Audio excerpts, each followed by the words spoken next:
Hi, guys, and welcome back to the Backstage Bikini podcast with your hosts, Grace and Jade. And today we've got a fantastic guest on. Like, this is going to be such a girly chat. So buckle up. This is one that you really need prepping for show. But anybody in the UK, you must have had your makeup done by this lady or your hair. If you haven't, where have you been? But we have a makeup artist on with us today. You'll know exactly who I'm talking about. It's Danielle Spencer. Hello. Finally got her on. Nobody knows what I look like, though. Really? I haven't got a single picture of myself on my page. So whenever people meet me, they're like, oh, that's what you look like. And I love how you're wearing a full face of makeup, because I think I saw like on a meme where it's like makeup artists just don't even have the time to do their makeup in the morning. Yeah. Everyone's going to think that this is not actually the real person if they've had their makeup done by me, because I do not look like this. Don't you start your show days at like 4 a.m. as well? Yeah, 4 a.m, 5 a.m. Those people out there that get them hate me, but it's fine. Love it. No, we're absolutely buzzing to have you on. And like I said before, I absolutely love makeup, and I've got my makeup done by you, but I've also done it myself, and I've picked up lots of tips and tricks along the way. But I want to hear everything you have to say, and the listeners are kind of as well a mixture of federations, and I know there's always like different makeup looks for different federations, so we want to pick your brains on that. But firstly, Danielle, let people know who you are and how you got into the industry, and more specifically stage makeup, because that's what I'm really interested in, because it's so different from just your average makeup look, isn't it? It is. I mean, I've been doing makeup for 10 years, so I have done practically every type of makeup now. So I started doing makeup when I left uni, and I did theatrical makeup, so I was doing like special effects and body painting and theatre makeup, which kind of gave me like a little bit of an insight into stage. So that sort of like led me into like knowing what like shows are, and I did a few theatre shows and like dance shows, so I have a lot of understanding of like lighting. But I didn't even know what bodybuilding was, to be honest. I had never heard of it. I feel like when you're in the industry, you feel like everybody knows what it is, but actually when you talk to like just your everyday person, they genuinely have no idea. And like when I tell people what I do, they always assume that I do their tan, so they're like, oh, do you put tan on them? I'm like, no, I literally genuinely, they have like full makeup. So I got into shows from I worked at Mac for a while, and I was freelancing on the side, and I was just doing like kind of glam makeup. And I got into shows because I had a lady who messaged me who was competing in, I think she was competing in Watford, which was quite close to London. And she just asked me if I would do her makeup. And she basically, all she said to me was, I'm going to be really orange. And I was like, okay, fine. I've got like dark foundations, packed loads of stuff. My foundation was like just about dark enough. I had to put so much bronzer on her, completely underestimated how tan she actually was going to be. And that was kind of like my first ever show person, and it kind of just went from there, really. I started to sort of like get a few girls, like her friends would message me, and I do like the occasional show whenever they were like in Maidenhead or Watford, like close to London. And then I started to get a couple of girls asking if I'd like travel, and I was just, at the time I was only working at Mac, so I was quite free to just do so if I wanted to.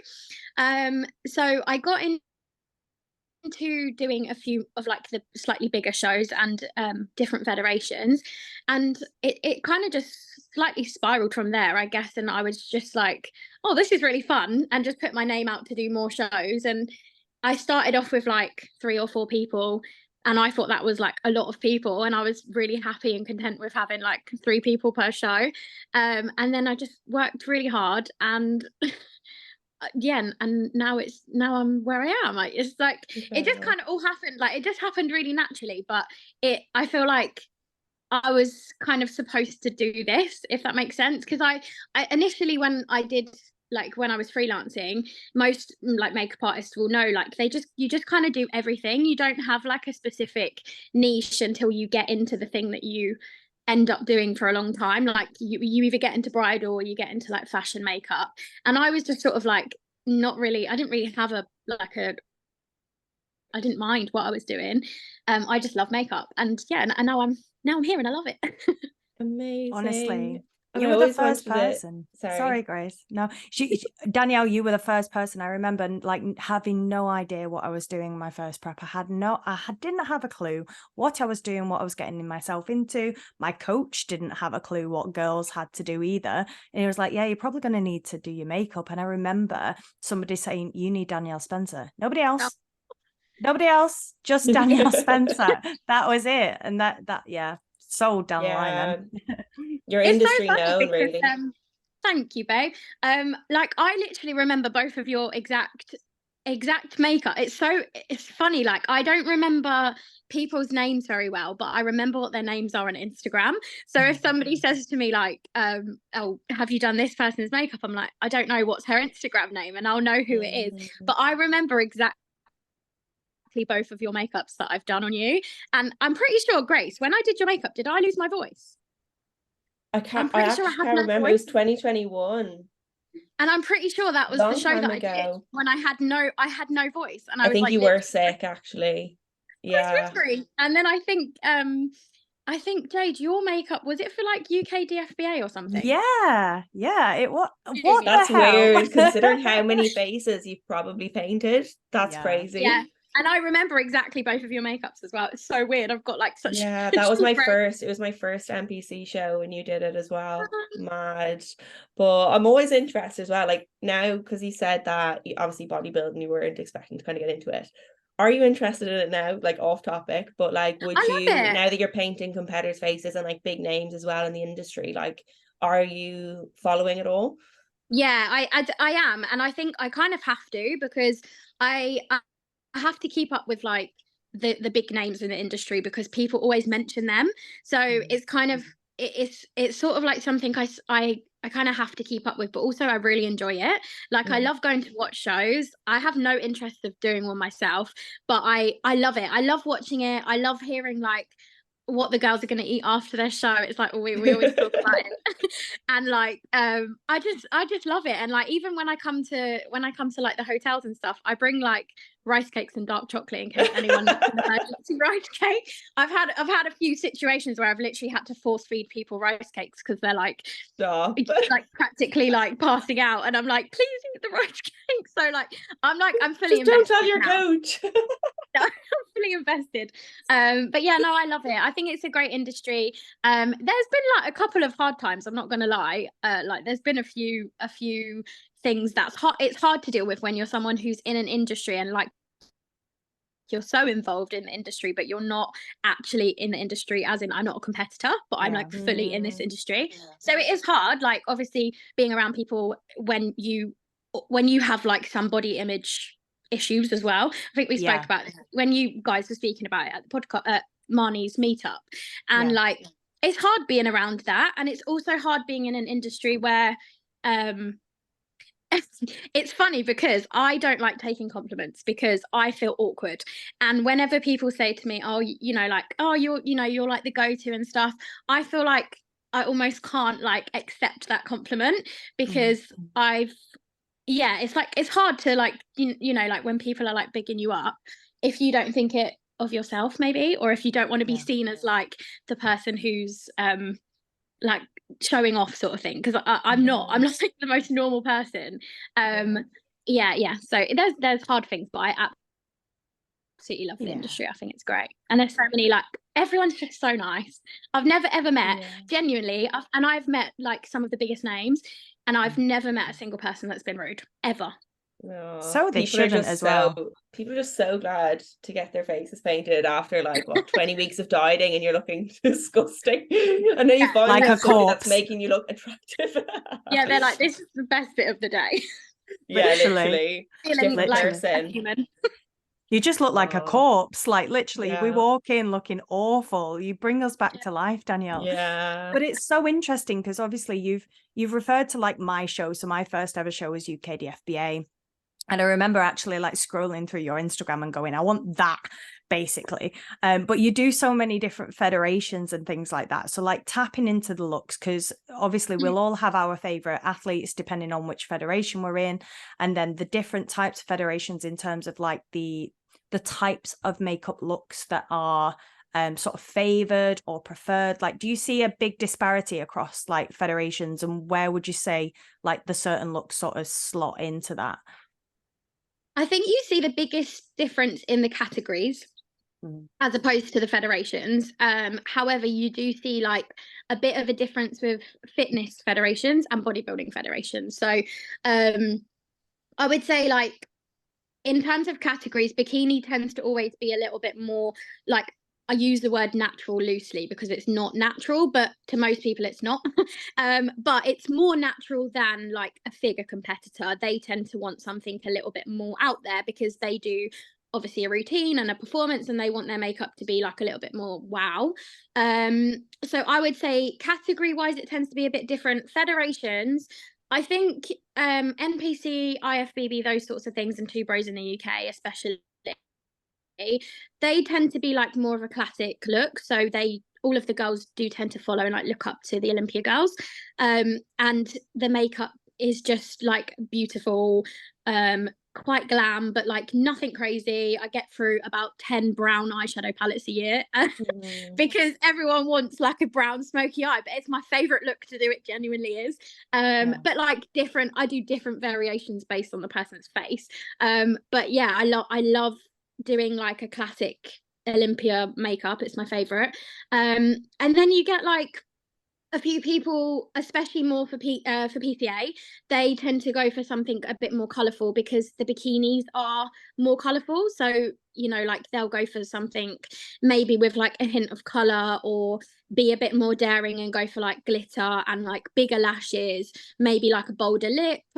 It's not like drastic, but like when you get to sort of the fitness federations like Pure Elite and sometimes even NFM as well, they tend to be quite, because they're quite performative and their bikinis are so extra, their makeup has to be extra because otherwise you just don't really, it just doesn't kind of like stand out.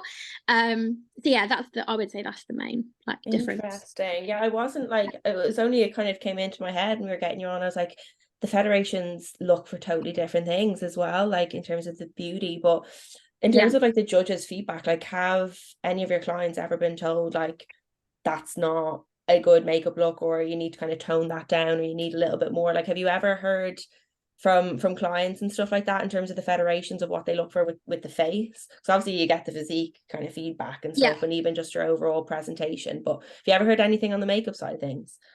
I actually genuinely haven't. I think with bodybuilding federations, it's not really something that you get marked on separately as in makeup. So I feel like if anyone was to get like specific feedback, it wouldn't necessarily be about like their makeup and hair separately. But I have heard a few people who have got like feedback on overall presentation, which obviously includes like tan, makeup, hair, maybe their bikini color, and you know, like certain things maybe being a little bit too over the top and distracting. So like I've heard of a few girls who have been told that maybe like their overall look was a little bit distracting from their physique. So it's amazing how important like makeup and hair actually is, because I think people just think it's just makeup and hair, but I think because you are literally in a bikini, there's nothing else that people can look at except for your physique and your face.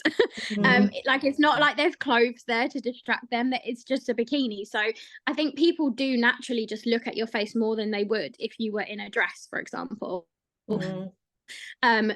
And it is, I mean, it can be distracting because if you've got, you know, like a bright blue bikini and you've got bright blue eyeshadow and a red lipstick and like super curly hair, not that there's anything wrong with that look, but it can be more of a focus than your physique. And I think that's why the Olympia girls do go for such like classic looks, even their hair, like their hair being a little bit more sleek or like either straight or like very loose curls, because it's just a little bit less like of a focus. Yeah, absolutely.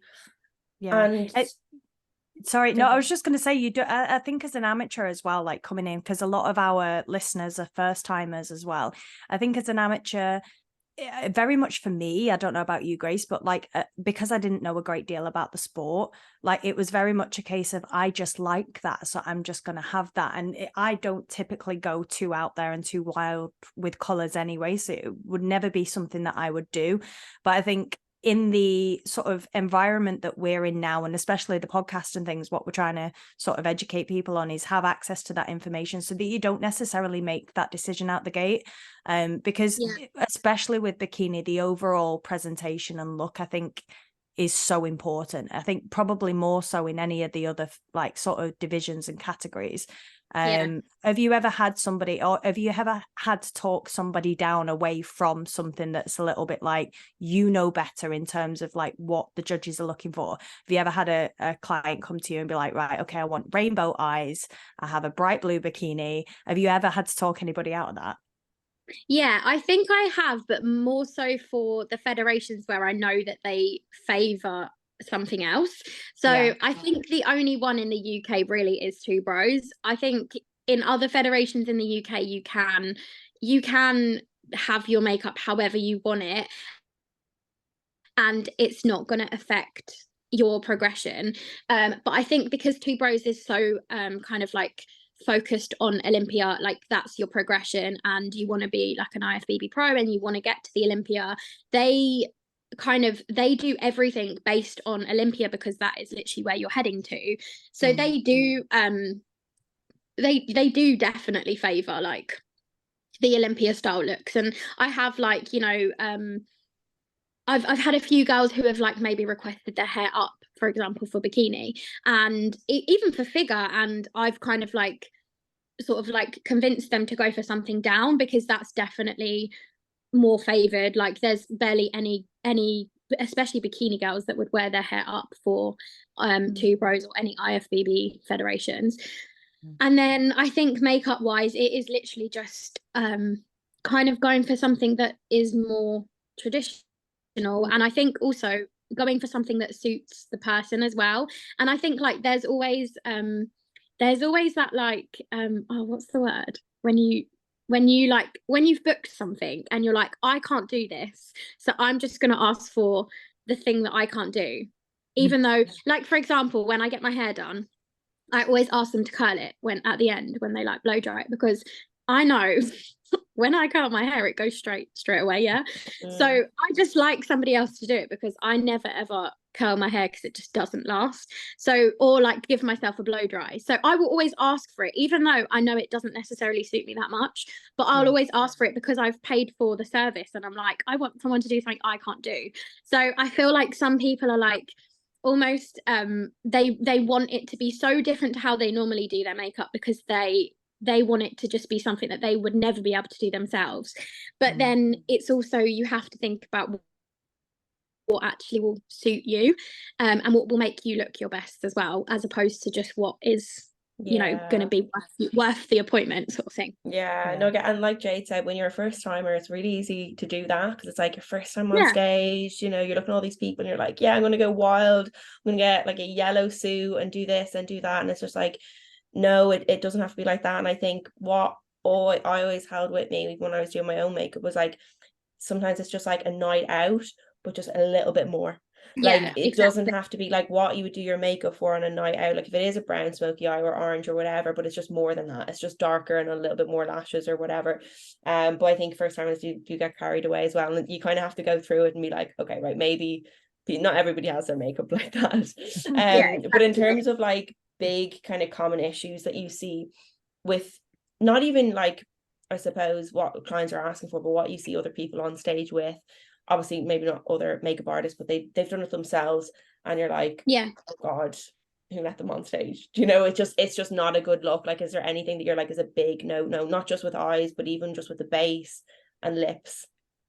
So I would say the most common thing is the wrong foundation color, and it's hard because I'm going to give some recommendations obviously at the end.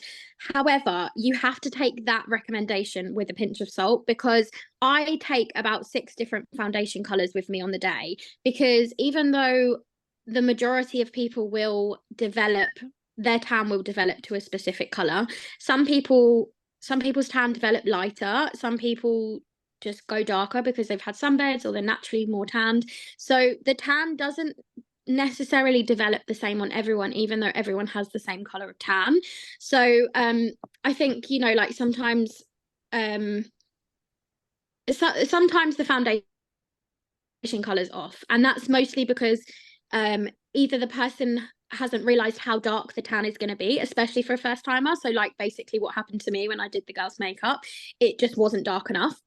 I think you don't actually realize it's so much darker than normal fake tan. So if you have like about 8 shades dark. I remember looking at myself and looking at my teeth. I was like, why are my teeth so white? Because I was so And then you orange. get the top coat and it's even worse. Literally. So yeah, I think if you're someone who wears fake tan and you've got like a foundation shade that matches your fake tan, you might just think that that's dark enough. So you do see a lot of people on stage who have done their own makeup, but their foundation colors may be too light for them, or maybe they're like using their normal lip color, so they're not necessarily changing their nude lipstick based on the fact that they're going to be darker. So everything that you use when you've got such a dark tan on looks lighter. So you have to kind of take into consideration those things. Also, I've seen people on stage without lashes, and obviously that's a personal choice. If you want to wear lashes, you don't have to wear lashes, but you can see the eyes of the person who's got lashes on more. So that's something that I would always pick up on. But those are the two main things. I think sometimes also not having enough makeup on. And I think, you know, there's always that like I think when you do your own makeup, it's maybe just not knowing how quite enough to put on that it will show on stage, because everything gets washed out when you go on stage. And you know, sometimes you can look at your makeup when you've had it done and think that is too heavy for me, but actually on stage, like you said, it's like a night out makeup but just more. And I think sometimes people are a little bit too scared because they see it in person, and to them it looks like it's already really heavy and they're like, I don't want to put any more on. But then when you go on stage, it looks really, really natural, almost like bridal makeup. And yeah, I think those are the main things, just the foundation. It's interesting to say that, because like you're doing people's makeup at like 4 a.m. and then they've got this face and they're probably like, oh my god, it's so awful. But it's different when you're under those lights, and like you said, you're up against other girls who have that, and you don't want to be that person that did their own makeup like really soft, like daytime glam, like you said, wedding makeup, and then the next person has that full, you know, the bikini, sparkles, hair, and then you just look like really, really natural. And the lashes, I think, is so important, because like your eyes also on stage can look really, really small sometimes, like you said, like under the lights, and then somebody else has, you know, it's more eye grabbing, like when you can see that. So yeah, it's really interesting you said that. But in terms of like the foundations, what would be like your go-to? Because I know a lot of people might pick up their own foundations and they're just overwhelmed by the amount of brands. And some people want to do it like budget wise, and I know that like certain foundations reflect a little bit more in the lights. I don't know if you can kind of fill us in on that, but what would be your go-to foundation if we could look inside Danielle's makeup bag? So I would say don't go for a foundation that's shiny, is the most important thing. If you're picking your own foundation, you want it to be full coverage for a start. It needs to be way heavier than you would normally use, and that is purely just so that your natural skin tone doesn't show through the foundation and make it look lighter, especially if you don't get the tan on your face, because there's lots of people that don't want to get tan on their face. So it needs to be full coverage enough that your skin is completely covered and looks the same color as your body, and it needs to be matte finish. So ideally like completely oil free and shine free, so that you don't look oily on stage. There's always that like kind of like want to make it glowy and like, you know, like super kind of glossy, and like how you would maybe wear your normal makeup day to day, like a really dewy foundation and like loads of like mists that's like glowy and a highlighter and stuff. But they can just make you look really oily on stage. So I just would avoid anything glowy, anything that says hydrating on it. Don't use that. And if you can, just get something that's long wearing, because that's always going to stay on your skin for longer. So I've got two. The main one that I always use is MAC Studio Fix, little OG. Oh, trusty. That was my first foundation. Trusty MAC Studio Fix, the most iconic smell in the world. Yeah. She smells like plaster. Mm. Yeah, so that's my go-to. That's the one foundation I have in my stage kit, and I use it for photo shoots as well. So like, obviously I do a lot of photo shoots for girls who do compete, and this is a great foundation for like under stage lighting and photography lighting, because it doesn't have flashback. So for anyone that doesn't know, flashback is just when you take a picture with a flash, or if you have like bright lighting, your face can look really white. So it kind of like has like a white cast when the flash is on your skin. So it's normally with foundations that have got a lot of SPF in them, so like sunscreen. So yeah, that's my favorite. It's really good full coverage. It's not like, it doesn't dry too quickly, so you can kind of like keep blending it, especially if you're not too confident with blending. That's a great one. It's quite expensive, but if you're going to do a lot of shows, I would say it's worth it. It's like, money wise, it's worth it.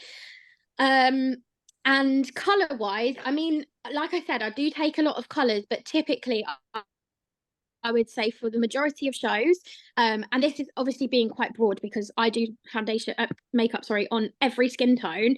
This is like, like I said, take it with a pinch of salt. It might not be the right color for you, but it's NC45 is the shade that I use the most. So that would be like the majority of my clients, it would match them to an extent.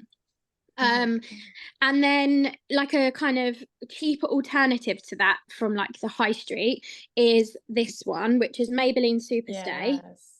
And it's number 60 is the shade. It's called Caramel.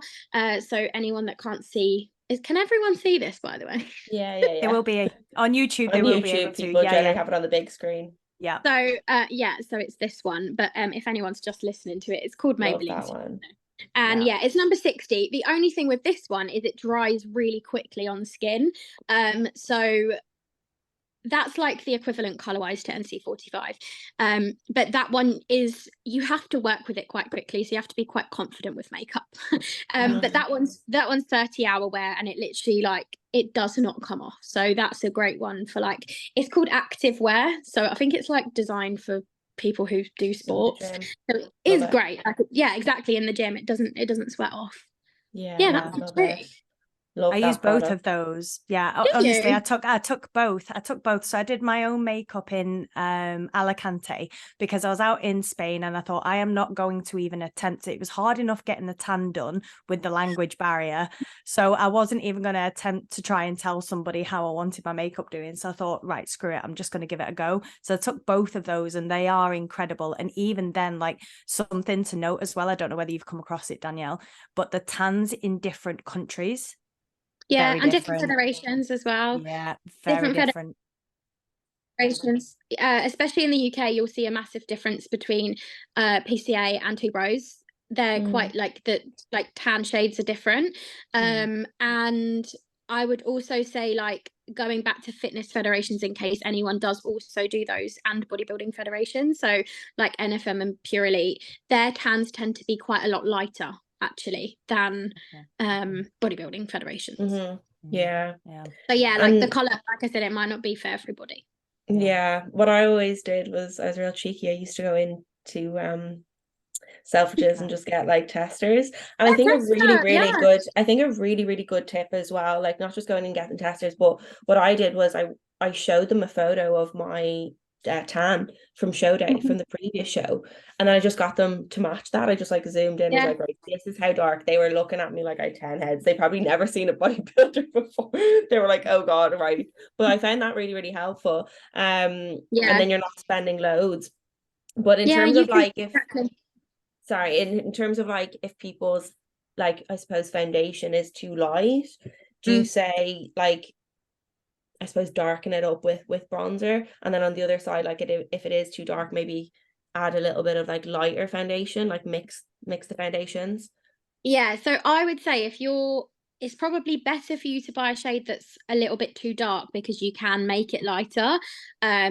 And what I would say is the best thing to do in that instance is to use a concealer that's lighter and just put quite a lot of concealer on your face, because you'll need to put concealer and stuff under your eyes anyway that's a bit of a brighter shade to sort of like add in a bit of a highlight to the skin. So just add more, and then like you said, the other way is to if it's too light, is to just add more bronzer. But if you are going to do your own makeup, you just remember that you don't have to make your face exactly the same color as your body.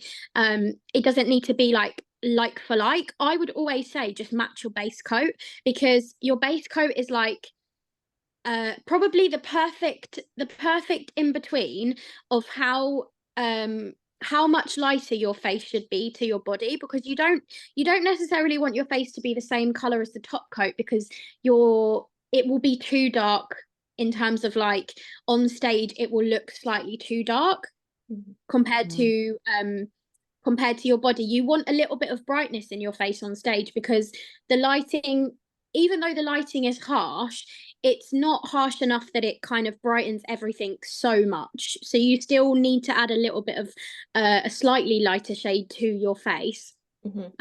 So yeah, I would say just don't worry if it doesn't match completely. It's never going to match completely, because the undertone of the tan is a really orange tone, and most foundations don't have that much of an orange tone, so it will always be slightly darker or slightly more orange.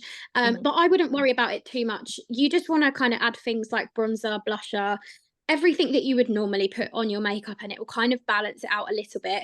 But yeah, I would say if you are going to do your own makeup, do your makeup before you go for your top coat and just match your base coat, and then that will be, in my opinion, that will be the perfect like sweet spot. And that's why I always say to people, like, don't worry if your tan is after makeup or before. It doesn't make a difference to me, because if it's before makeup, I will make your face a little bit lighter, and if it's after, I will match your base coat anyway.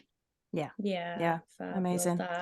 No, it's so interesting, because I think from a confidence standpoint as well, I think it takes a lot of confidence to commit yourself to actually doing this. And I never practiced actually physically doing it. Can you imagine putting that kind of color on a pale body? So I didn't even try. So I went out there, and the tan out in sort of Alicante was almost like a red undertone. It was so wild. Very dark.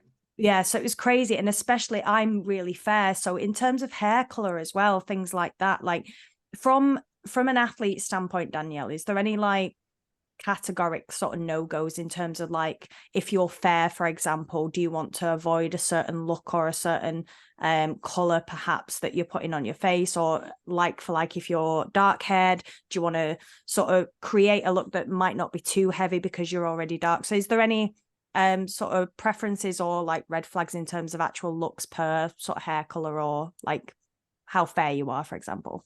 Yeah, so I would say if you can, obviously if you don't have any like allergies, if you are really fair, I'm 100% would get the base coat on your face.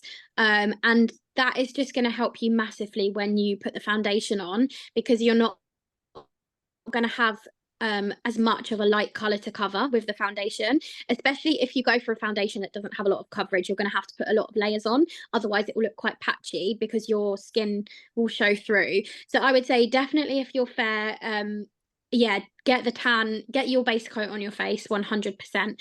In terms of like colors, I would say that if you've got darker hair, I think that something more like lighter and a bit more brightening looks really nice. However, if you've got quite a light bikini color, you can get away with doing smoky. But if you've got like brown or black hair and you're wearing like a black bikini, I would go for something that's more like a brighter makeup look. Brighter, I mean, as in like lighter colors, not bright colors.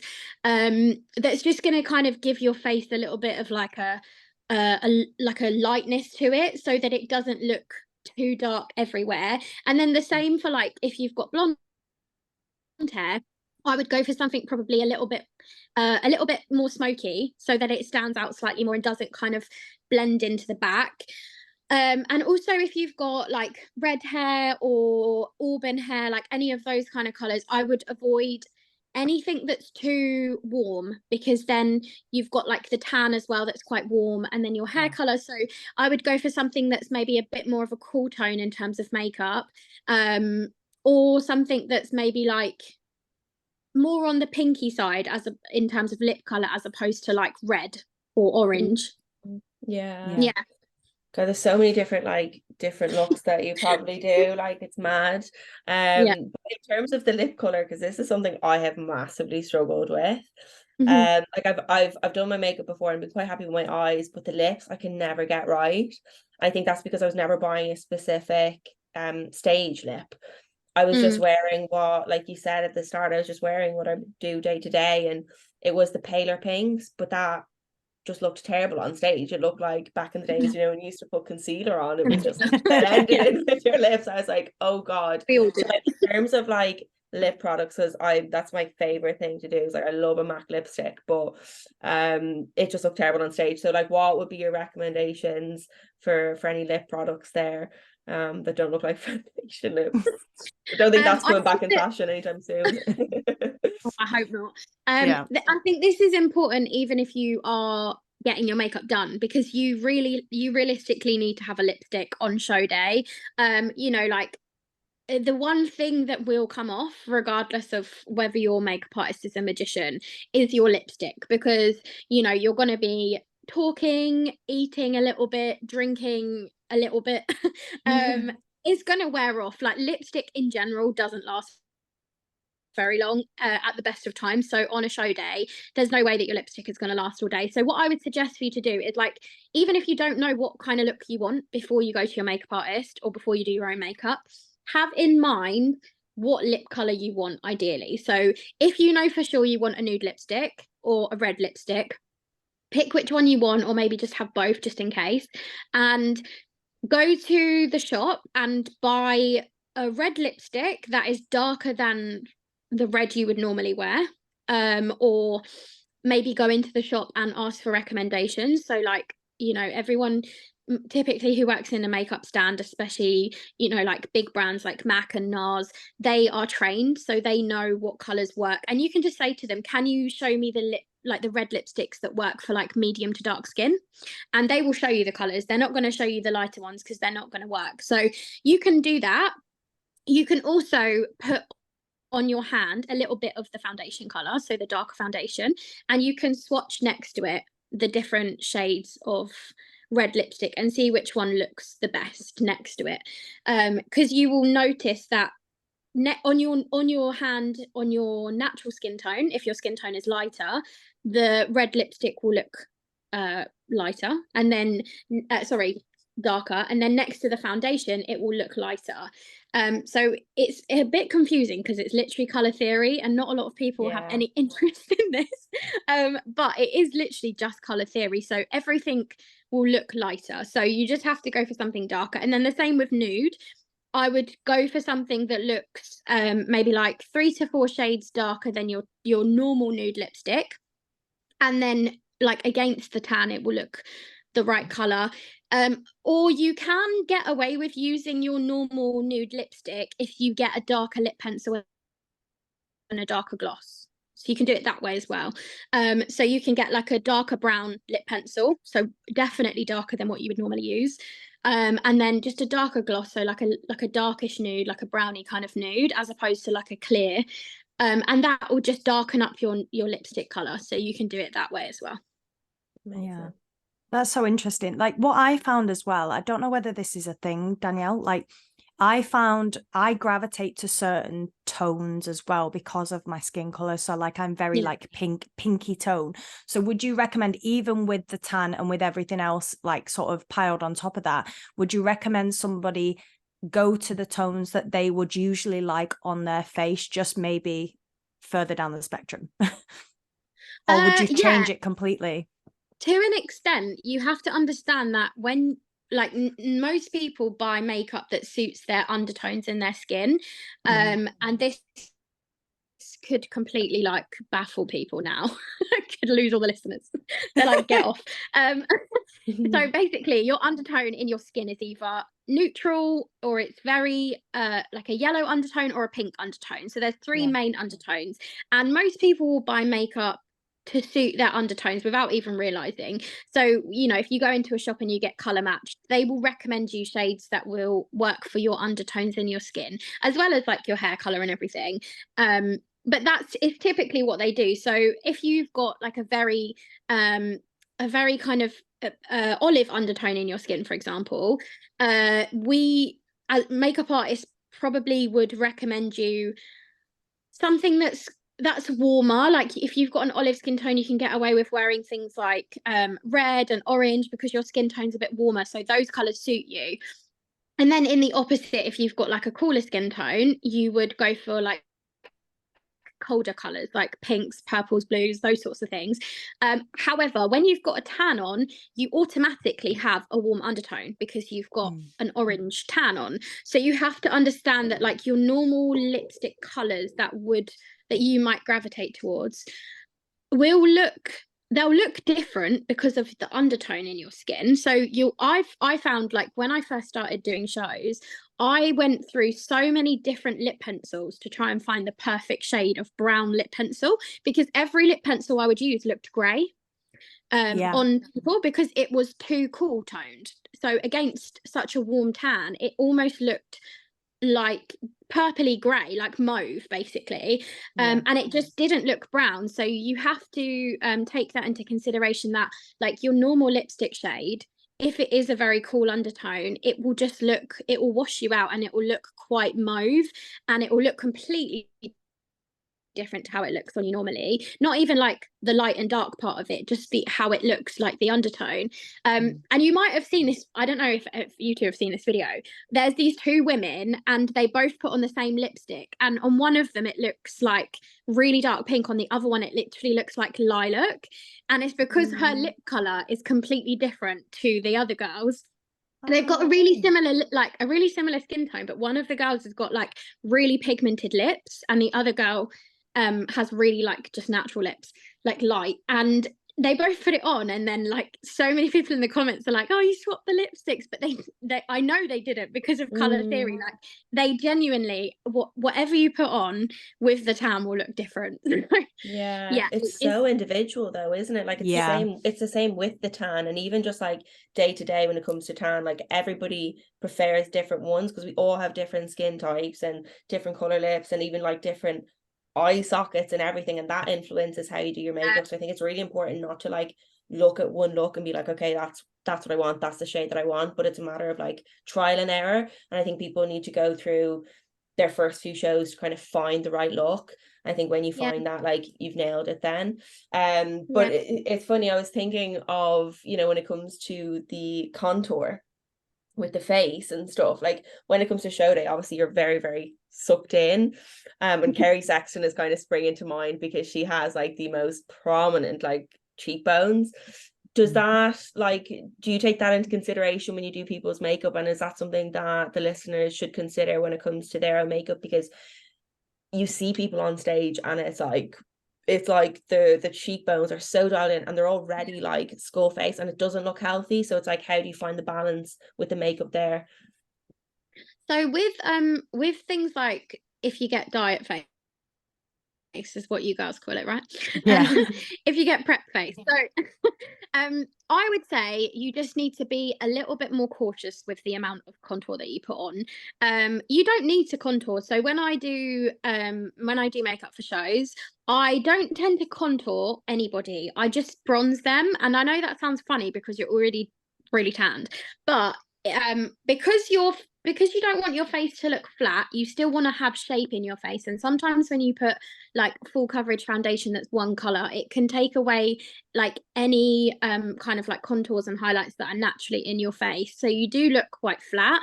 So my clients always laugh about how light the concealer is. If they ever catch themselves in the mirror, it's like almost white under their eyes before I blend it, but that is just so that it's like a nice brightness under their eyes. And then in terms of like the bronzer, I do still apply bronzer, but I just don't do it in the hollows of the cheeks. I would do it like higher, so it kind of like almost like it contours this part of the face a little bit more so that this bit doesn't look as hollow. And then you just want to kind of like bring these parts of the cheeks out by just adding blusher and highlighter and those sorts of things. And it's so clever. It's the opposite in an off season. Yeah, then you're practically chiseling into me your right cheek. now. It's so funny. I was just thinking, oh God, I'm the total opposite now. I'm like, right, get this going. Yeah, you basically want to do the opposite of what you normally do. So when you're like low down, contour as much as you can. Stop. I know the listeners that can relate. It's like an off-season thing, isn't it? It's like, get rid of the chubby cheeks. Yeah. The prep like jaw that you convince lose. yourself. Hilarious. I'm still lean, I swear. But it's one thing realistically that I never considered, because obviously you come out of your chair, Danielle, and you feel like somebody's given you 8 meals, you look alive for the first time in about 10 weeks, but it's something because that I've been giving you rice cakes on the slide. Yeah, and dark chocolate, sauce coach. But like, it's something that you Danielle. wouldn't even think about, because obviously from a bikini standpoint as well, if we're talking about elite athletes, and you are putting makeup on some like Olympians at the end of the day, Danielle, like we are over dieted. That's the very principle of what we are doing. We're dieted within an inch of our lives. So you wouldn't even think to try and make yourself look alive at that point. Like, I mean, makeup's magic, but like knowing where to put it and how to apply it is so important. Like, is there any things, obviously, apart from like the harsh contouring, is there anything that would make that look desperately worse if somebody was to over apply something, for example? So I know we're talking about contouring, but is there anything else that would potentially make somebody look more drawn in if they used it or did a certain technique or whatever? I would just say it's the contour, and also like the color of like using a contour powder, because I wouldn't use, so like there's a difference between contour and bronzer in terms of the colors. So contour tends to be like more cool toned and looks like a shadow, whereas like the majority of us, including me, and when I shouldn't, I contour with bronzer because I just prefer the color. I don't like a cool tone on my skin because I'm not like that tan, so it looks grey on me. So I use bronzer, and that's fine.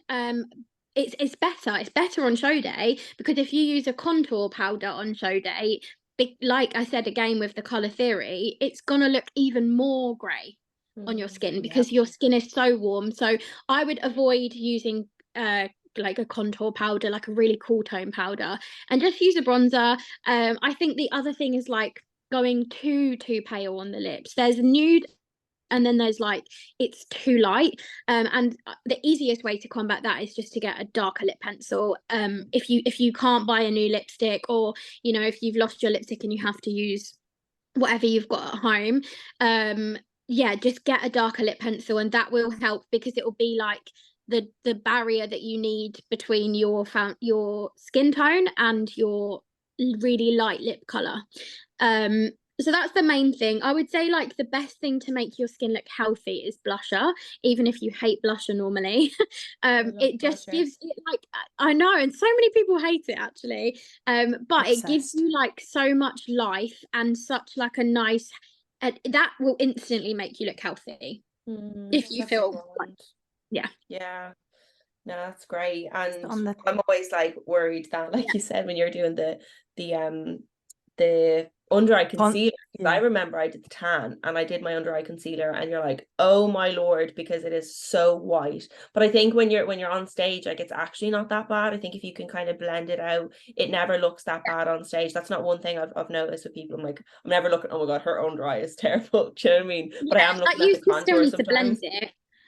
You still need to blend it in, and obviously like if you do feel like it looks too light, you can just add a little bit of bronzer, but it's just to make sure that it's lighter than the foundation, because you know, it just makes everything look a little bit more balanced. Because if you did your normal makeup, you would typically use a lighter concealer, so you're going to want to do that with on stage as well. And because the foundation is really dark, if you don't use anything that's light enough, it will just mix with the foundation and go darker anyway. So it's kind of why you have to use something so light, so it balances it out when you blend it, because it goes darker anyway. It's not going to stay as light as what it is when you put it on.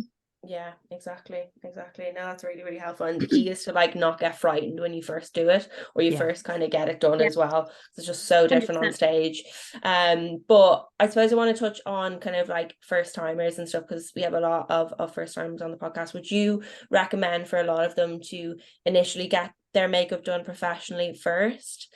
I to would more say, so like from a nerve perspective, and just making sure that they're stepping on stage their most confident selves.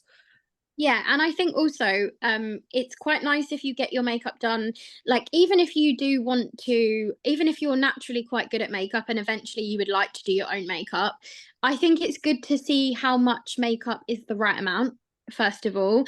And also, I know makeup is an expense, but it does save you money, especially if you're not 100% sure if you want to compete again and you've got an entire kit of makeup that's now like you're never going to use it because it's all the wrong colors. So I think like just from that, like even like some people like to rent their first bikini, for example, because they're not 1,000% sure if they're going to compete again, so they don't want to commit. So it's kind of the same thing in that perspective, that you don't want to necessarily go out and buy a full makeup kit if you're only doing one show, for example, because things like foundation, they do go off. You shouldn't really keep foundation and concealers and stuff like that you put on your actual face for Oh God, don't say. Longer than it's set. Some of my makeup kit is like 3 years. 12 months. This one says 12 months. No. But that's because the color changes and the consistency changes. And obviously, if it says 30 hours, 30-hour wear, it's probably because it's got an ingredient in there that expires after that time. Oh God, so yeah, I like throw out things like half my makeup bag. I'm not here to judge. I'm not gonna lie. Yeah. I've still got like this one eyeshadow that I just can't part with, and it just doesn't ever go down, so I still have it. I'm also gross, it's fine. I was going to say, anyone else. Thing is, us bodybuilders don't wear makeup that often, so it's like exactly, I don't anyway, so it's like, oh God, the stuff has gone out before you even before you even used it. So so I would say that would in that instance, like if you get it done by somebody the first time, you can make sure you actually want to compete. You can see how much they use to know what's enough for you if you did want to do your own. And also you can kind of like take the pressure off of, I think your first show is already pressure enough to have to like get everything else right, like doing your own hair, your own makeup, your own tan. So I think it's just like a little bit more of like a nicer day if everything is just sort of like sorted and you don't have to think about that.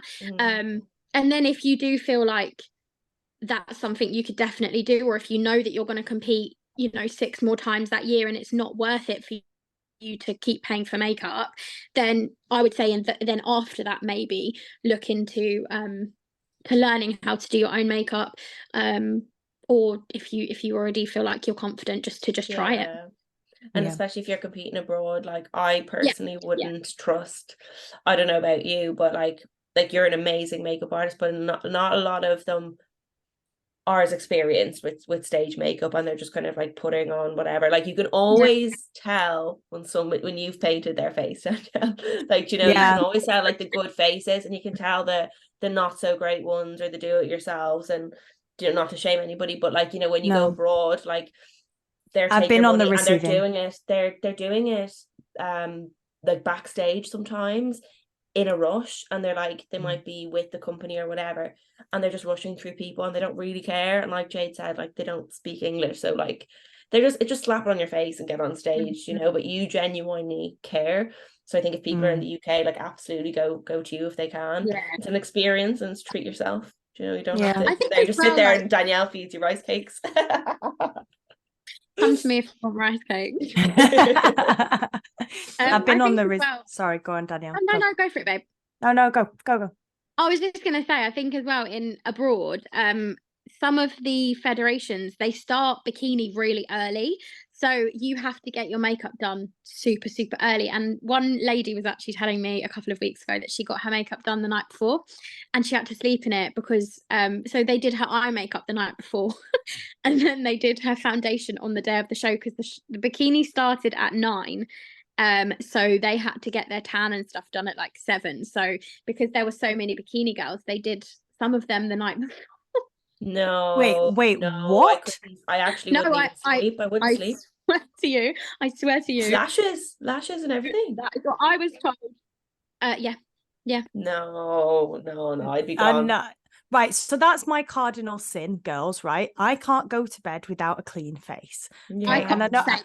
Cardinal sin. I honestly wash my sins away in the morning if I come home from a night out and I haven't managed to do that. That is the one task I have. The water next to my bed and getting that makeup off my face, because it is hell.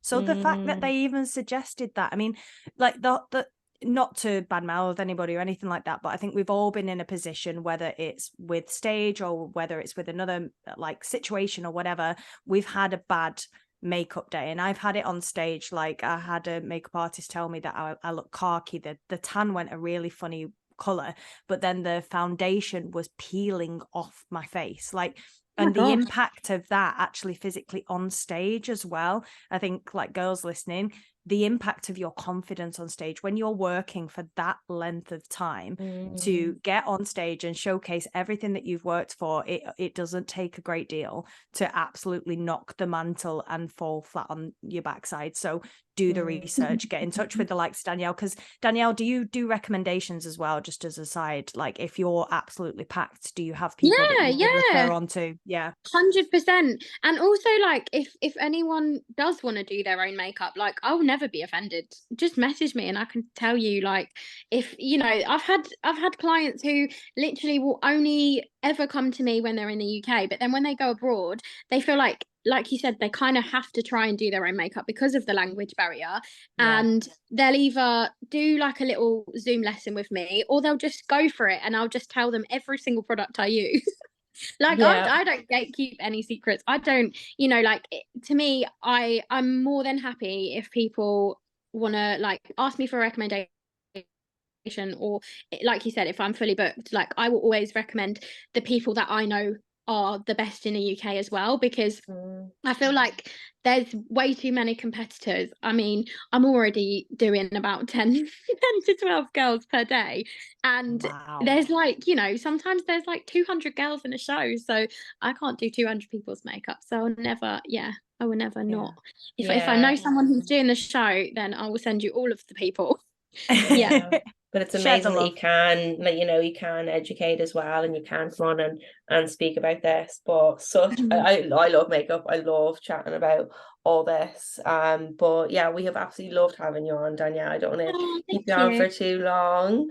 So yeah, where can people find you? On Instagram, I don't know if you have any other kind of social media platforms or whatever. And if they want to book in with you, don't know, it's the season isn't totally finished. Yeah, is it? Still going. I have some federation. Guys. One more. Okay. One more. And then you're on holidays. I'm doing the two bros naturals final in France, actually, which is exciting. But yeah, it's not completely finished. But yeah, so my calendar for next year will be out in December, once all of the shows have like released their calendars. And I will always have it on my Instagram page, and it will be pinned to the top. So at the moment it's just this year's one, but I will change it. So yeah, the best place to reach me is Instagram. I do have TikTok, but I don't know how to use it. So I made no idea. I literally made one TikTok of like a reel of all of my clients, and never used it after that. But yeah, the makeup. I love seeing the makeup looks, and I think it's a really good thing to do. Same with like when people are picking their bikini colors, is like save the ones that you like. Yeah, you know, 100%. Like all the ones you post, and like make a little folder of all the makeup looks that you love, and see how it will go with the suit. I always do that on Instagram, make those little that's really helpful things as well for makeup artists, actually. If you have like even a little mood board, like I've had really organized people in it. I love it when they have like a little mood board of all of their like ideal looks for makeup, because even if I don't pick one of those particular looks and I just go for something that will suit you, it gives me like an idea of like the vibe of the makeup that you want, and what you definitely don't want, because I won't go for anything that's not on there. So that's very, very helpful. So if you can do that, even if you don't like, even if you want to kind of like leave it to the makeup artist, and I've had girls who are like, just do whatever, just have maybe something in mind of like, even if it's something that you don't want, that would even help, because then it's kind of like, at least we know that you're going to have something what you want. I remember, I think I showed you Kerry Sexton, a photo of Kerry Sexton. Always Kerry. I know, it's like always Kerry. Her eyes were so blue, and I was like, I have blue eyes, make my eyes look that blue. Literally, it's the amount of people that show me pictures of Kerry is so funny. She's just got that face, isn't it? That's just like so easy to probably paint. It looks good all the time. But yeah, fab. Well, thank you so much, Danielle. Honestly, you've been amazing. You. Love this chat. Love it. It's so fun. It's the Do you have any girliest other chat ever. questions before I go? For your own personal use. Actually, just for my personal use, but in relation to actual show day as well, any prep? So do we need to prep or no? Like, is there any like red flags, green flags in terms of being ready for you? I'm actually going to do a post, I think, about this because I do get asked this question all the time. I'm just going to do, I'm going to go on Canva because it's my favorite app, and I'm going to make a little post. But the best thing to do, if you can, is to dermaplane your face, which is, you know, when you get the little face razors and you take all the skin off your, all the little the peach fuzz. That is the best thing that you can ever do for me, because it also will help you because makeup will look less heavy because it's got no hair or dead skin to stick to. That is the best thing you can do for me. Also, if you can prep your eyebrows, like shape them, tint them, laminate, whatever you do to them, but just have fresh brows, and that's it really.